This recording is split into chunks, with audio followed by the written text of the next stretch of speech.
Having acquainted ourselves with the environmental justice delivery system prevalent in the Indian legal system, we move on to a very important and the concluding segment of our inquiry on the subject. It has been an effort so far on our part to look into what the formal justice delivery system and the special courts and tribunals that have been established for the purpose of rendering justice have been brought into existence and how they have been performing. We had different kinds of experiences on that. We are witness to that and we examined them. We now turn to the last segment of our inquiry in modules 10 and 11, Environment, Justice, Delivery and Dispensation System. And that is access and secure justice within the environmental statutory frame.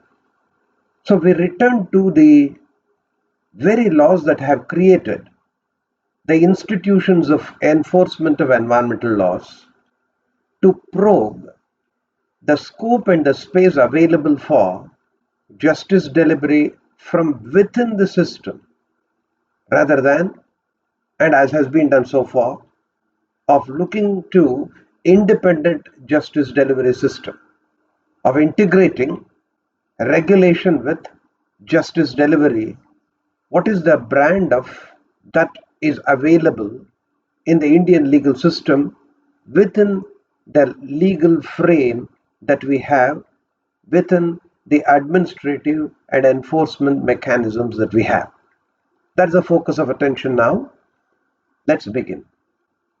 A panoramic view of all the laws concerning the environment that we have in India, they have a unique feel by being both regulatory and adjudicatory in nature, in character, in functioning. The designated authority, as we have observed, be it pollution control, forest management, and any other function of enforcing the law, have this quintessential element of performing both the functions of administration and adjudication.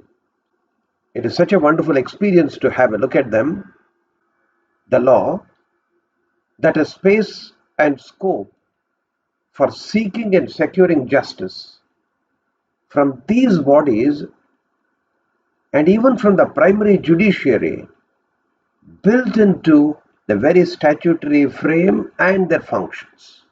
Here is an effort to illuminate them with a few illustrative examples. Let us start with the Environment Protection Act and the pollution control laws that we have. Please recall the module in which we discussed this, and it should become easier for you to recall what is that I am referring to right now. You have specific provisions in Water Act, Air Act and Environment Protection Act. I refer to the provision right here in the slide. Provision for a citizen's suit. How I, as an ordinary member of the public, can seek and secure environmental justice. We are already familiar in our discussion there that I, as a member of the ordinary public, I can complain to the authorities over an alleged offense, either to a central government authority if CPCB is in charge of that, as it happens in the case of union territories, or the State Pollution Control Board. The complaint of something annoying, something disturbing, something distressing, which would affect my environment happening around me. And that's the complaint that I have. I just don't have any means or mechanism to know whether whatever I claim as a nuisanceable thing is within the standards prescribed in law or beyond. I am not a technical person, but I just simply submit a complaint. And complaint is kind of a notice to the authorities. It is incumbent on the authority that within 60 days time of my complaint or the notice need have to act and then resolve or deal with my complaint. How he deals with the complaint, what he does is one aspect of it. The other aspect is my right is still alive. My right to complain is over, and I have given due notice to the authority that you should act in about 60 days time to satisfy me. And if I'm not satisfied, even when the authority has acted in a particular way which is considered most appropriate to it, and still the problem has not really got resolved for me, according to me, I still have my right intact of next going to the district court to complain. And the district court, which till now did not have any jurisdiction with this particular case. Remember that under these laws, courts have no jurisdiction. But the jurisdictional gate gets opened after the lapse of the 60 days time. When I follow this particular procedure, I can complain to the district court. And without much ado, the district court can require the Pollution Control Board to carry on a number of things, including inquiring with them as to what kind of measures they have taken and issue orders in relation to that. So this is one very important provision that you have. In addition, of course, we have the power or the function of the Pollution Control Board to bring in action before the district court if it so desires. But that's a different issue.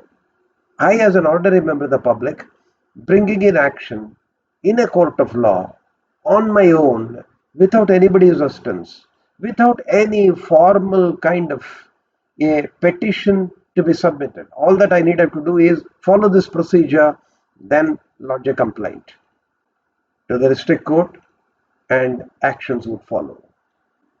The second one, under this law, is a very powerful weapon that is in the hands of the Pollution Control Board, as we had seen. The power to give directions to any person, officer, or authority. And the authority to whom this Pollution Control Board issues these directions, orders, gives directions to, has the duty to comply with these directions. Any failure in conforming to that, that person, that entity, that authority will be liable for punishment under the Environment Protection Act, Water Act, Air Act, as the case may be. What does that mean?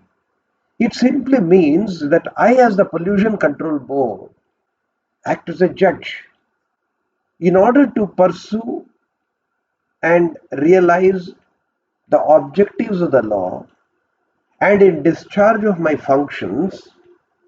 If I need anybody's assistance, if I need anybody's support, if I need anybody to do certain things so that I carry out my functions satisfactorily, I can issue directions. These directions are like a court order. So look at the status of the Pollution Control Board. It acts as a judge here, and it is incumbent on the one to whom the directions are issued to conform to that. We have already seen in that particular module as to what kind of range of powers that the Pollution Control Board has. It can issue directions to the municipal commissioner, it can issue directions to the industry commissioner or any other governmental agency in order to ensure that the pollution over which certain actions are required to be taken or commanded to be taken through this particular agency. And even if these authorities are not created under this law, the overarching nature of the law is such that the directions can be issued to an authority created in another law who has a duty to comply. And if they don't, penal sanctions would visit them, just like a court order.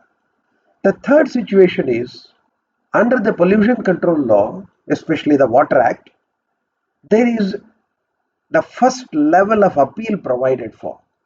Decisions are made by the Pollution Control Board. You want to go up and appeal against that, and the courts are barred from taking action because I cannot appeal against an order to a court. Then what? Then in that event, there are two opportunities available for me. One opportunity is that under this law, there is a provision for the creation of an appellate authority by the government. So the state government, if it has appointed an appellate authority for this purpose, its job is to hear the grievances from the one who has been affected by a decision taken by the Pollution Control Board. So that is the agency would act as a quasi-judicial authority to sit in appeal over the orders and directions of the Pollution Control Board and decide in appeal. This is the third instance. The fourth instance that you have for justice dispensation outside the court process or the formal process of justice delivery, but provided in the statutory prescription itself, is the state itself acting as a judge, the state government itself acting as a judge.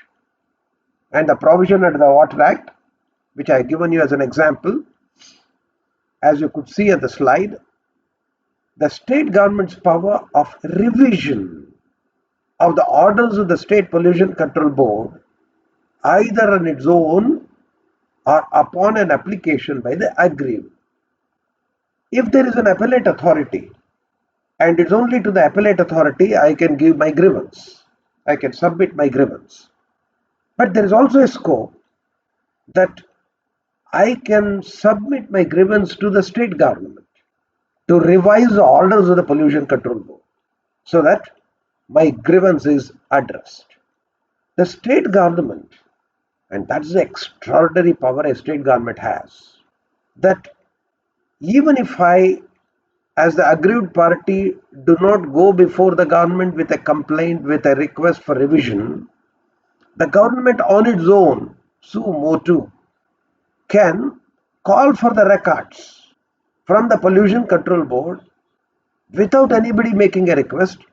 It's almost like an occasional check to see whether everything is in order, or whenever the government feels that something needed to be done in a problem situation and for whatever reason the aggrieved party is not in a position to come before the government to submit his grievance. In such a situation also, the state government can on its own call for records and order for suitable actions to be taken. Look at the extraordinary power. So the government is not just an enforcement apparatus, but it is also a judge in its own way. Justice dispensation outside the court process, and as has been provided within the statute, of even the government donning the mantle of a judge, revising orders, modifying the orders of the State Pollution Control Board. But there is one condition here. The condition is that if the one to whom the order has been issued and that entity, after the receipt of the order, is aggrieved and has sought an appeal before the appellate authority constituted for that purpose under this law, when the appellate authority is in charge of this particular complaint, grievance, and is in the process of deciding on that, or has already decided on that, such cases cannot be taken by the state government. So appellate authority is the final one. But if the appellate authority is not approached, state government has the power of doing revision of the orders of the State Pollution Control Board if and when felt or deemed necessary by it. Well, this is a few examples from the pollution related laws and under the Environment Protection Act. Let us turn to the Biodiversity Act. Under the Biodiversity Act, we have a body, a national body, which has extraordinary powers which other authorities do not normally have under any other law. I am referring to the first layer of governance, the National Biodiversity Authority. What it can do? When there is a dispute between the state biodiversity boards, two or more state biodiversity boards are not very clear, have a bit of a confusion, have a dispute or a conflict over access and sharing of benefits, of determining the quantum of share that one state board should get vis-a-vis the another state board should get, if a particular entity is operating in more than one state and over which each state board wants to have a particular share and there is a dispute over that. I'm just giving an example. In such a case, if these disputes are there between the state boards, who would resolve it? And it is the National Biodiversity Authority. So National Biodiversity Authority would sit in judgment upon the conflict between two or more state biodiversity boards and would adjudicate upon that dispute, and it is binding on them. Further, and you must note this, whatever orders that the National Biodiversity Authority passes, whatever direction it gives, whatever instruction it comes up with, whatever determination that it has, either on benefit sharing or directions it issues on the working of this law to anybody, and so is the case with the State Biodiversity Board, every determination of benefit sharing or order made by the Biodiversity Authority or the State Biodiversity Board, they are deemed to be a decree of the civil court and executable in the same manner as a decree of that court. Look at this situation. We are elevating the status of the National Biodiversity Authority and that of the State Biodiversity Board to be on par with that of a court of law. Every order they issue is an order of the court, a decision of the court. And if it is a decision of the court, it should have the same respect, same status of getting enforced as the judgment of a court of law. And so, it's quite obvious that in discharging this particular kind of a function, the National Biodiversity Authority and the State Biodiversity Board are judges. They dispense justice as part of their functions assigned to them under the law. Look at this. Contravention of any direction issued or order passed by the National Biodiversity Authority or the State Biodiversity Board are made a punishable offence. And so, a punishable and a non-bailable offence. Very strict law. At least there is some scope in the ordinary court process where there are certain exceptions, there are certain circumstances when you get a bail or anything like that. Here it's a punishable offence, you cannot apply for bail. So powerful is the status of the Biodiversity Authority and the Biodiversity Board. They have a combined function of an administrator, a regulator, and a judge all rolled into one. Let's move on. Let's have a look at the Indian Forest Act. Here, the forest officer, an administrator, is own right that we are very familiar with, But there is also a scope for the state government, by issuing a separate order, to invest any forest officer with the powers of a civil court, because there may be a requirement that when the forest officer is carrying on certain investigations, making certain inquiries, is on a fact-finding mission, which is part of his function, then he may need witnesses to attend and make deposition before him, like as you would do in a court of law, or before an inquiry committee or a fact-finding mission, which is actually a judicial function. But here under the law, there is a provision whereby the forest officer can be given this kind of a power to compel the attendance of witnesses and for production of documents and material objects when required. This authority can issue a search warrant under the Civil Procedure Code, hold an inquiry into forest offences, receive and record evidence as a court would do. What more you require? Judicial function as much as that of a court of law. This is exactly part of the routine function of a court of law, and the forest officer may be, by an order of the state government, be entrusted with this function as well. So let us not just think of forest officer as a mere administrator. He is also a judge, and in pursuit of justice, he would discharge judicial functions. Another law very closely related to the forest law, the Wildlife Protection Act. And we already are familiar in that particular module as to what kind of a powerful law this is, especially the criminal sanctions that are there under this law, which appears to be far more stringent than what you have under the penal law, Indian Penal Code or Criminal Procedure Code.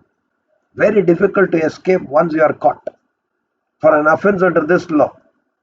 I did mention while discussing that. So, when you have elaborate provisions for that of penal action, far more stronger and stringent than what you have in the other kind of laws on such subjects, there has to be a provision, a very detailed one at that, to help the wildlife authority to exercise that function as a judge would, to exercise the function as an investigator without any hindrance or without any hurdle, as a fact-finding authority to have all clear opportunities of accessing, securing information and carry on the exercise to meet the ends of justice. One full chapter under the Wildlife Protection Act precisely provides for this. Elaborate provisions exist for the entry, search, arrest and detention by a competent authority of the Forest and Wildlife Department and authorized officers, please note, authorized officers of the Police Department, against whom? Against any person on a reasonable ground of suspicion to have committed an offense under the Act. Who is a competent officer is described, and how somebody becomes a competent officer is clearly described under the Wildlife Protection Act. Suffice it to say that a very higher ranked official of the Wildlife Department would be the competent authority who would be discharging all these functions. And what kind of additional powers this would include? The power of seizure of any property related to the alleged offense is also an integral aspect of the power of entry, search, arrest and detention by these authorities. So suddenly you have under this law, and quite rightly so, because that is the nature, feel and texture of this law, of the wildlife authority treated on par with a very high functionary of the police department. So policing function as to what kind of powers that they have when they have to investigate, when they have to do the searching, when they have to arrest, when they have to detain anybody. And that power is vested as has been provided under this particular section, chapter under the Wildlife Protection Act. The second instance of the kind of judicial powers displayed by the competent authority is a little recent entry into the law. When the act was passed in 1972, this provision was not there, and this has been introduced in the year through an amendment 2003, and this is a full chapter, chapter 5, 6A, 6 capital A. And what does it provide for? It provides for the competent authority can, with the help of authorized police authorities. How does he get the help? By making a complaint to them. Look, here is an alleged offender, he is escaping. Please take all such measures to get the illegally acquired property.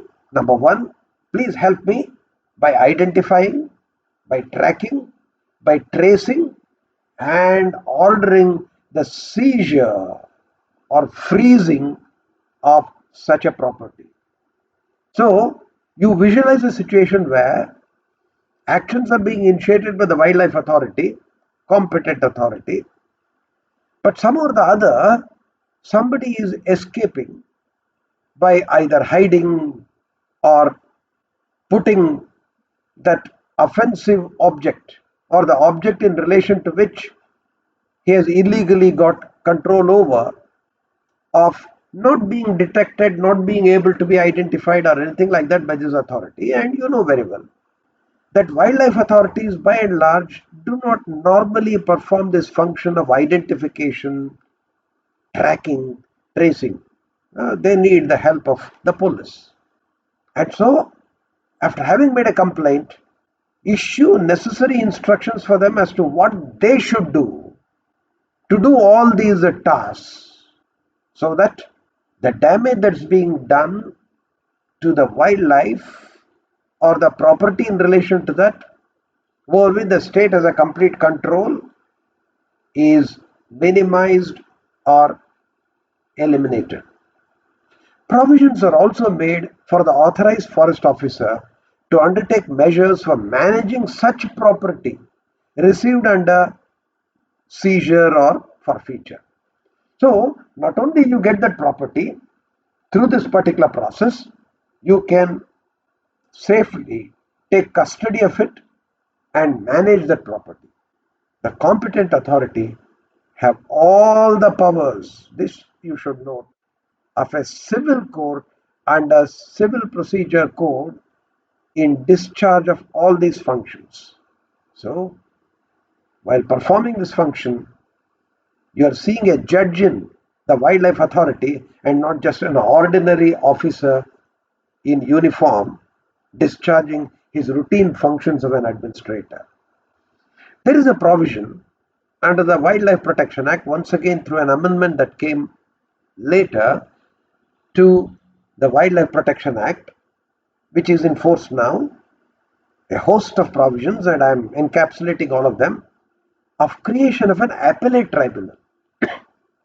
It is an inbuilt mechanism for grievance redressal provided under this act. By the constitution of an appellate tribunal, what it would do? To hear and decide on appeals concerning the forfeited property. I had explained the process and procedure as to how the property is forfeited and is brought under the custody of this authority. Somebody would have a grievance. You have wrongly taken this property. No, this is not the property that you should have taken, or this is not the person's whose property you should not have taken, but somebody else's. There is mistake of identity or whatever. To whom I shall appeal? There is a provision here under which an appellate authority is constituted, and this body would hear the grievances.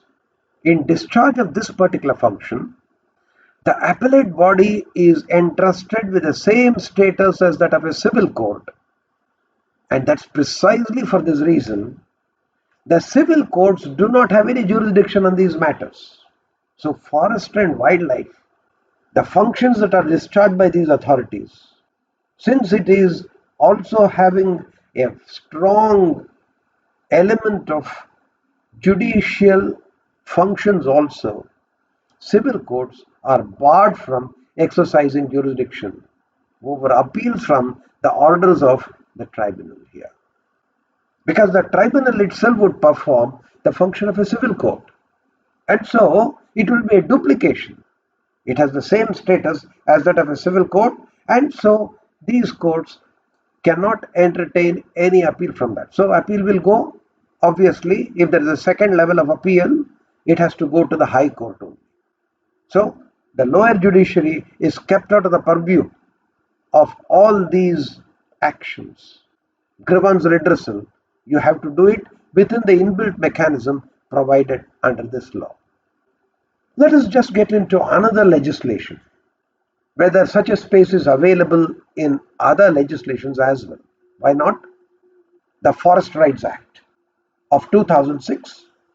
There is a clear provision for recognition, restoration, and vesting of forest rights. See, providing for and creation of rights are there in a law. And under the Forest Rights Act, there is no scope for new creation of a right. There is only a scope for a right that is already there, which has been ignored or not taken note of or not taken cognizance of, not respected or whatever. This law provides for recognition of that right. Not only the recognition, but also a restoration of that right. And if it has not been vested in the person whose right is now being recognized, to vest it on that person. That is what is done under the Forest Rights Act. But who does this kind of recognition? Well, you have an elaborate process. It starts with the initiation of the process by the Gram Sabha. The Gram Sabha would identify this, and then it would submit its recommendations and its decisions of such a recognition to what is referred to as the subdivisional committee. The subdivisional level committee, SDLC. It is not SDMC, it is SDLC. So please note the correction. Subdivisional level committee, SDLC. So from the Gram Sabha, the recommendation would go. The process is initiated. Supposing the one who feels that his right has to be recognized and the Gram Sabha has not done that, has not recommended such a recognition, then he has a grievance. From whom he shall get his grievance redressed? Well, it has to be addressed to the subdivisional level committee. So the next layer of carrying out this particular exercise is the subdivisional level committee. This is the seat of first appeal. What does it do? After getting this grievance, after getting the report of recommendation from the Gram Sabha, it will balance all that, and then SDLC would prepare the record of forest rights. Prepare the record. It's a draft. And what does it do? This draft it prepares would submit to the district level committee. So there is a next level. So you have heard the appeal, you might have accommodated or you might have rejected. So at the first level, there is scope for accessing justice, of getting back whatever that has been denied to you. Supposing it does not happen, let's assume it does not happen. I am denied at the Gram Sabha level, I am denied at the SDLC level. What shall I do? There is the next level of appeal called the district level committee, headed by the district collector, and it is the authority of second appeal. What it would do? It will receive grievances over the decision of SDLC, and its decision on a record of forest rights is final and binding. So that actually settles the issue. So two levels of appeal. So scrutiny, cognition, recognition, entry into records, grievance, finalization of the record, and binding decision. This is what exactly the court of law would do. And that is what exactly is being done by this hierarchy of authorities created under the Forest Rights Act. Let's move on. What is the status of this? Of the order passed by the DLC? Section 7 makes it very clear. No court shall take cognizance of any offence by any officer or committee under this Act unless the aggrieved forest dwelling tribal community had given a notice of 60 days to the state level monitoring committee. So above the DLC, you have SLMC, state level monitoring committee, and to that a notice, a complaint has to be given. By whom? By the one aggrieved who has been denied this right in that entire process. So you have the third level of appeal where the state level monitoring committee will have 60 days time to look into your complaint, to look into your grievance and act on it and issue directions to the DLC to do the corrections or take whatever kind of action. And it's at that time, after that, when the state level monitoring committee has either ignored this complaint, has firmed up the decision of the DLC, or has rejected the claim. They have looked into it, but they do not find any substance or strength in that claim. Whatever it is, I still remain aggrieved. Then I can approach the court. I can approach the civil court for taking adequate, appropriate measures for recognition of my right, restoration, and vesting of that right in me. So look at the 3-4 layers of justice dispensation, review, reconsideration, action, all built into this body of law itself. Let us get back to the rules under the Environment Protection Act. Just one more example. We have the EIA law, and EIA law requires decision making at every level of going through the proposal of the project proponent, every level of decision making, right from the stage of scoping, screening, appraisal, leading to clearances by various bodies constituted for the purpose, including the state level environment impact assessment body, to the Ministry of Environment and Forest and Climate Change. They act as a quasi-judicial body. Please recall our discussion on EIA law. This becomes explicitly clear, so there is no need for repetition of the kind of role and responsibilities that these authorities have, which is just as good as, in no way different from, that of a quasi-judicial authority. What you could see from all these half a dozen illustrative examples of the inbuilt decision making and justicing facilitation that is there in this body of law, it is just an indicative and not an exhaustive list of that kind of a space and opportunity that is available for justice delivery within the environmental statutory legal frame without bringing in the formal justice delivery system through courts of law.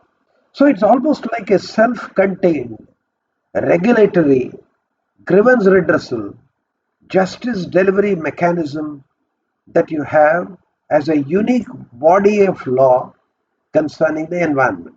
That's the conclusion you can draw. The idea is what has been attempted now is only to demonstrate this unique and specialized character of the environmental legal regime in India that foregrounds justice dispensation as the integral aspect of the system of governance. It is an institutional arrangement that is not run-of-the-mill mechanical implementer of what is prescribed by the lawmaker, a system that has ample scope and space for inclusive governance and justice dispensation, securing environmental justice from within in an autonomous way. Well, In spite of that, why people go to court and why we discussed all the while in all of our previous narrations in both the 10th and the 11th module, so much about courts of law getting into it, special courts being set up. Why is it so? Was it required at all? If you have problem resolution within and inbuilt into the system itself, as has been provided as a self-contained compendium of administration and justice delivery, the elaborate discussion now done in this segment is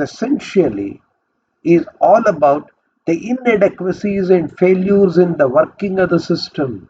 Please note that.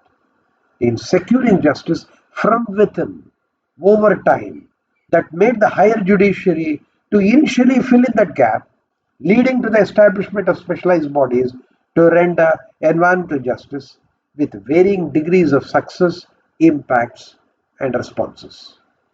This concludes our discussion on environmental justice dispensation, the Indian brand, a very highly specialized brand of justice dispensation, both within the statutory frame and also through specialized bodies meant for dispensing environmental justice.